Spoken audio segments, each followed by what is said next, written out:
There is a death no doctor can pronounce, no heartbeat stops, no funeral is held, no one wears black, no one sends flowers. Yet something disappears forever.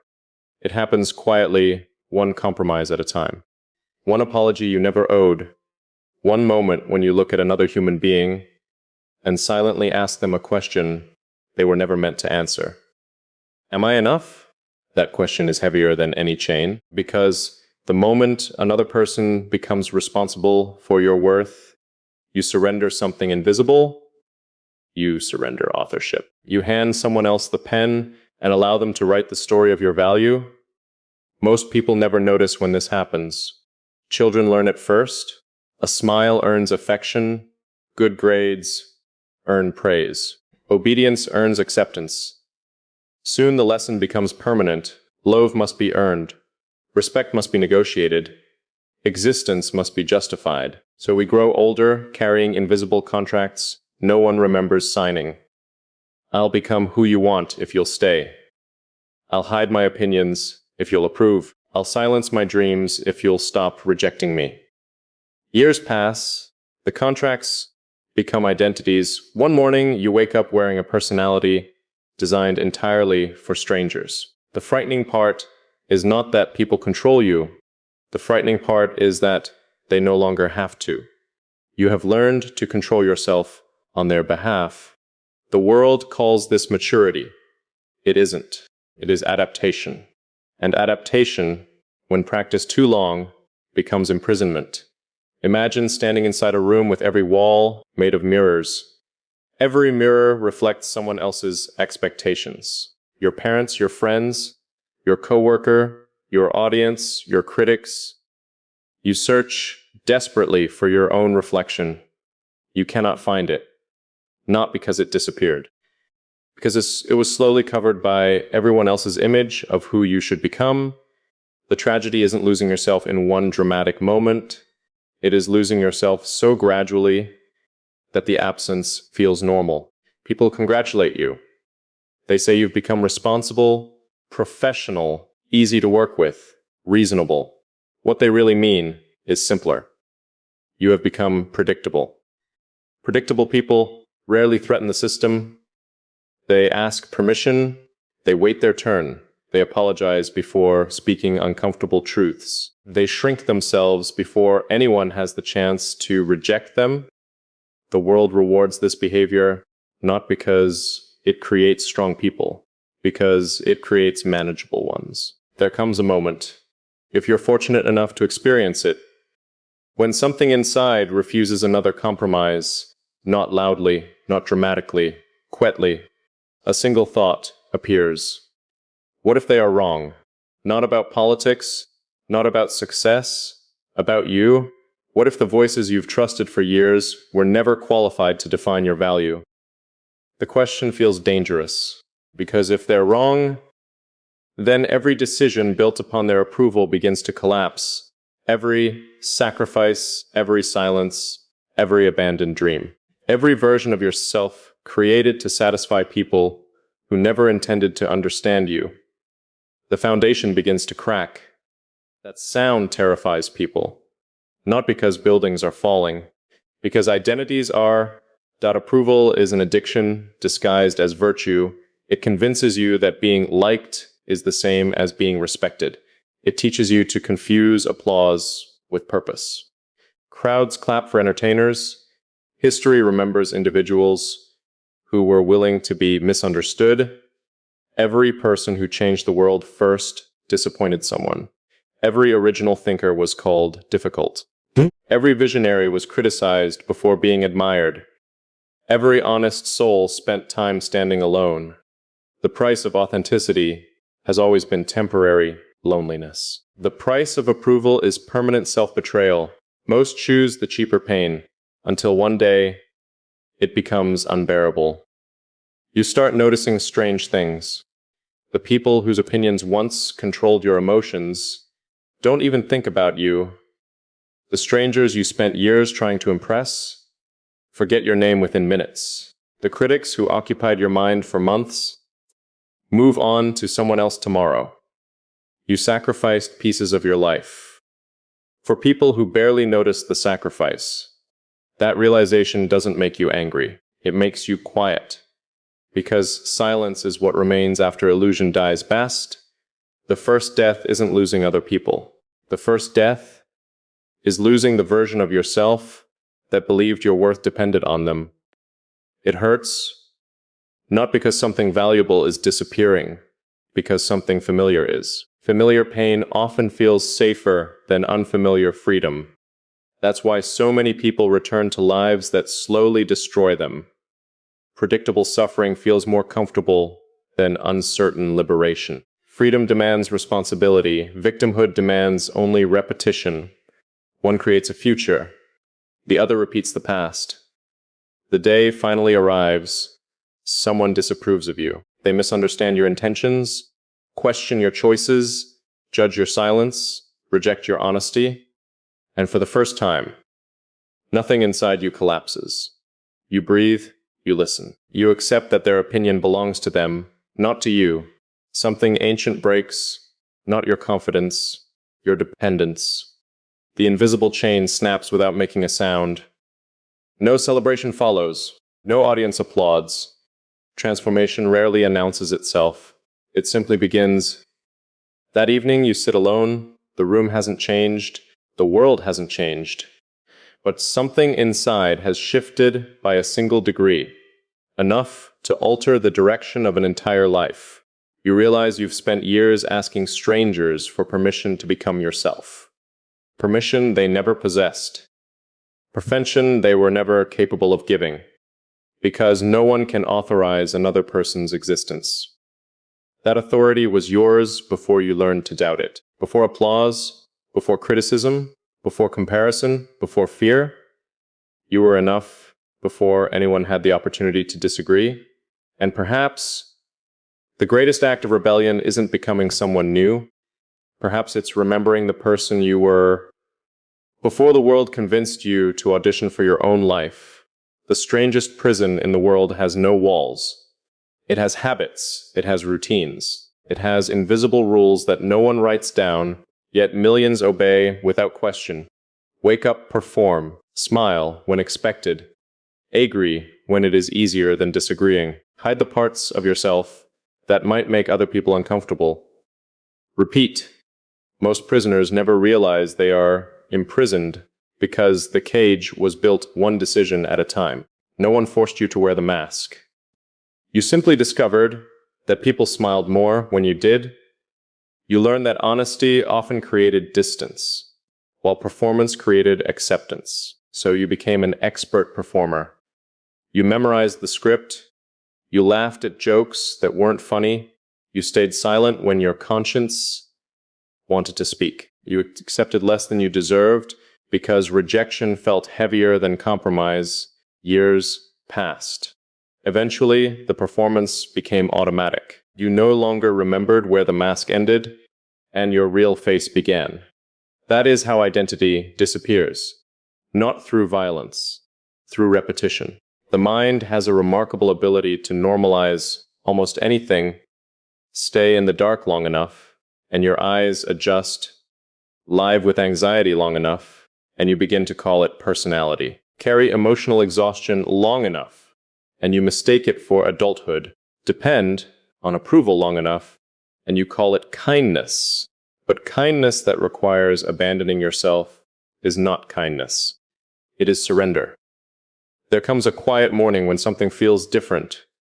Nothing dramatic happens. The sun rises exactly as it did yesterday. Cars pass outside. People continue chasing the same goals, yet inside you, a question refuses to disappear. Who am I when no one is watching? It sounds simple. It isn't, because many people have spent so long performing that they have no answer, roam the audience, and they feel empty, roam the expectations, and they feel lost. Remove the applause, and they no longer know who they are becoming. That emptiness is frightening, but it is also honest. For the first time, you are meeting the person beneath the performance. Freedom rarely arrives as confidence. It arrives as discomfort, because every old habit demands to be repeated the urge to explain yourself, the urge to defend every decision, the urge to earn everyone's approval before taking action.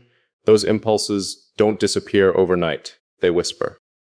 Maybe they're right. Maybe you should apologize. Maybe being yourself is too risky. Listen carefully. That voice is not wisdom. It is conditioning. Conditioning always sounds familiar. Truth often sounds unfamiliar at first. So you begin a different practice. Not proving, not convincing, not chasing, simply observing. You notice how often people judge without understanding. You notice how quickly opinions change. You notice that the same people who criticize confidence admire it once it succeeds. Their standards were never stable. Why build your identity on something so unstable? Real strength begins in silence, not the silence of fear, the silence of certainty, the certainty that your worth does not increase because someone praises you, and it does not decrease because someone misunderstands you. When that realization settles into your mind, life becomes strangely peaceful. You stop fighting battles that never deserved your energy. You stop trying to win arguments that cannot change hearts. You stop asking every room for permission to exist, because existence was never a debate. It was a fact. One day someone says, "You've changed." They mean it as criticism. You smile, because they're right. You have changed, not into someone colder, into someone clearer. You no longer confuse acceptance with belonging. You no longer mistake attention for respect. You no longer believe that every closed door is a judgment of your value. Some doors close because they were never meant to become your home. The prison is still there. The expectations still exist. The world still rewards conformity. But something fundamental has changed. The prison door was never locked. It was your fear that kept you inside. And fear loses its authority the moment you stop asking it for directions. You take one step outside. The world looks exactly the same, but you don't. Because the person who walked into that invisible prison years ago is no longer the person walking out. There is a strange moment that arrives after you stop living for approval. You expect freedom. Instead, you meet silence. Not the peaceful kind, the unfamiliar kind, the silence that appears after years of constant noise finally disappear. No opinions demanding your attention. No endless need to explain yourself. No invisible scoreboard measuring your worth. Just space. At first, that space feels uncomfortable. Because most people have never learned how to exist without distraction. They know how to chase. They know how to impress. They know how to compare. But they do not know how to simply be. That is where the real work begins. When approval controlled your life, every decision had an audience. What will they think? Will they understand? What if they disagree? Those questions quietly shaped your future. Not because they were true, because they became automatic. Now those voices begin to fade. And something unexpected replaces them. Your own. It speaks more quietly than fear ever did. It doesn't demand. It doesn't shout. It simply asks, what kind of person do you want to become? Not successful, not famous, not admired, become. There is a difference. Successes can be borrowed. Reputation can be manufactured. But character is built where nobody is watching. People often believe transformation feels exciting. Sometimes it does. Most of the time, it feels lonely, not because everyone leaves, because you begin leaving old versions of yourself behind. Habits that once felt comfortable suddenly feel too small. Conversations that once entertained you become exhausting. Places that once felt familiar no longer feel like home. Nothing outside has changed. Only your vision has. Growth has a strange consequence. It changes what your soul can tolerate. You start noticing how often people perform certainty.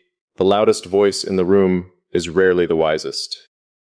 The person desperate to appear powerful often fears being ordinary. The one demanding constant attention usually struggles to sit alone. Everyone is carrying something unseen. Some hide it with confidence. Others hide it with achievement. Others hide it with endless distraction. You stop judging them because you remember what it felt like to wear your own mask. Compassion becomes easier once you understand that most battles happen where nobody can see them. There is another lesson waiting.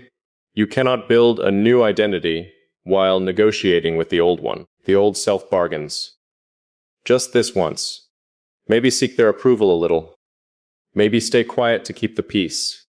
It sounds reasonable. But every compromise teaches your mind the same lesson, that your truth is negotiable. Eventually you realize something powerful. Peace, built on pretending, is not peace. It is postponement. The conflict never disappears. It simply moves inside you. And internal wars last much longer than external ones. One afternoon, you catch yourself doing something you haven't done in years. You make a decision without imagining how anyone else will react. The realization almost surprises you. You laugh. Not because the decision was important, because the habit was gone. A chain you carried for years had quietly fallen away. Nobody noticed. Nobody celebrated.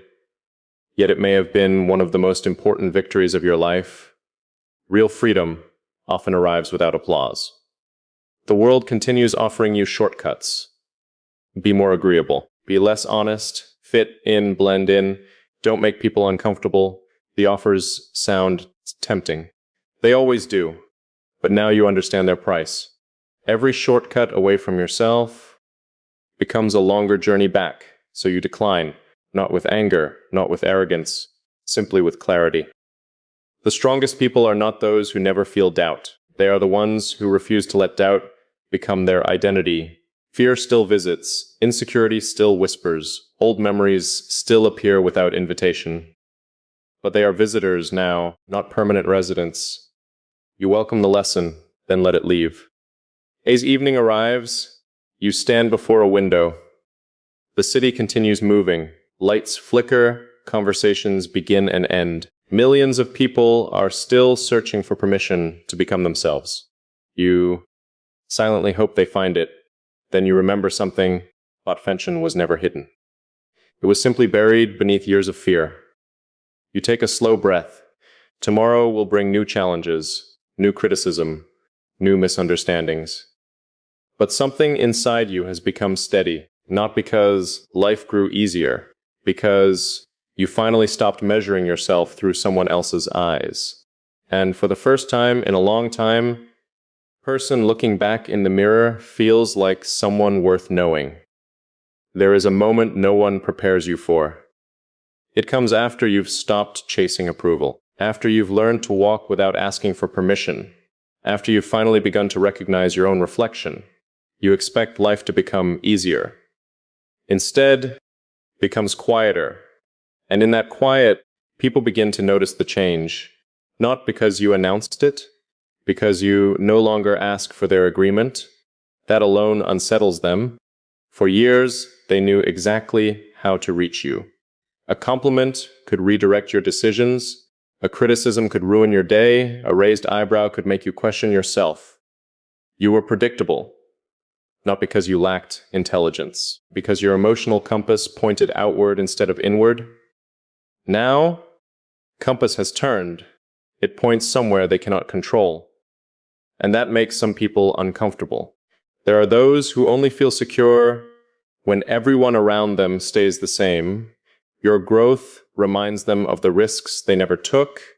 Your discipline reminds them of promises they broke to themselves. Your silence reminds them of the noise they use to escape their own thoughts. Without saying a word, you become a mirror. And mirrors are rarely welcomed by people afraid of their own reflection. Do not mistake their discomfort for your failure.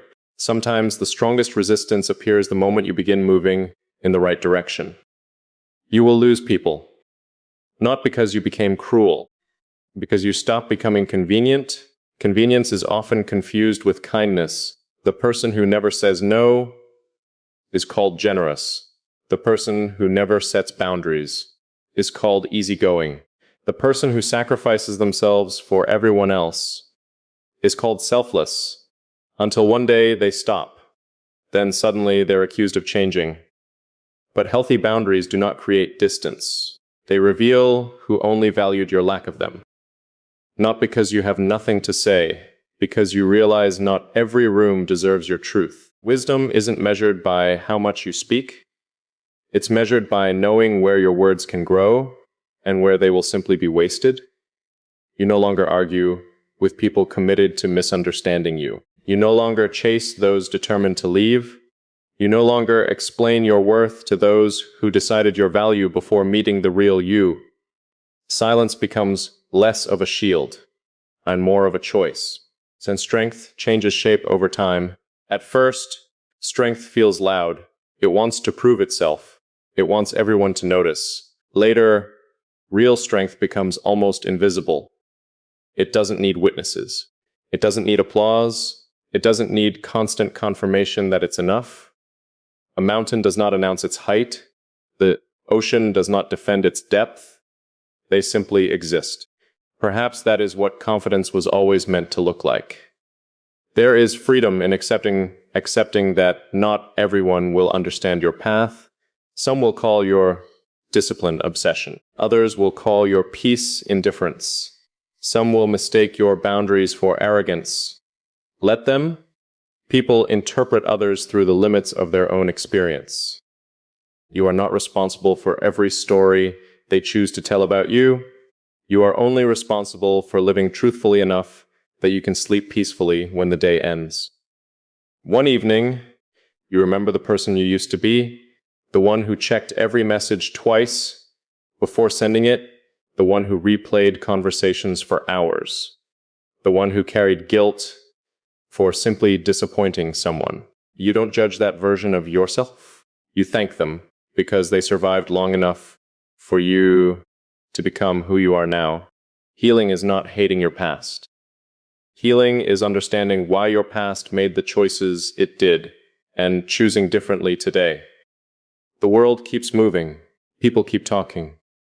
Opinions continue changing with the seasons. But something inside you has found solid ground.